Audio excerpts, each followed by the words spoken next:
say, for instance, I wrote an article on pets and publish it on a pet website. It's because doesn't Google relate me as a person, as the author, to SEO, because that's what I'm known for and talk about. So it looks a bit odd talking about something else and publishing about something else. Is there some sort of connection between personal branding and what you usually talk about in the topics you talk about?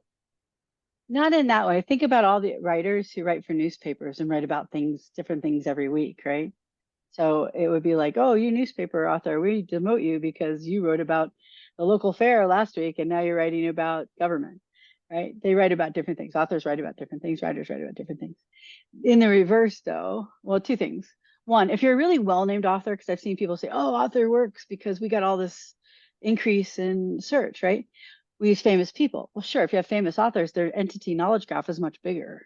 So they'll come back for more terms because they have much more that's related to them in the knowledge graph, right? So they know that you write with expertise already, but they do know that this person's name, but also I can put that person's name on any article. There'd be no way to prove that they didn't write it. So, you know, it wouldn't be a trustworthy signal for Google.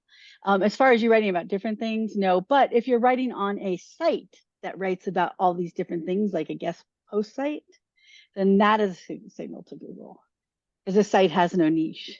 The site has no definites, right? It's like, oh, we wrote about puppies, and then we wrote about, you know, flags, and then we wrote about medicine, and then we wrote about, because we're guest posting blogs, right? So that's stuff they do know, but they shouldn't devalue anybody because they wrote about pets one day, because maybe I suddenly had a life-changing experience with pets and I wanted to write about that as an author. Why it'd be kind of wrong of Google to devalue people for that reason.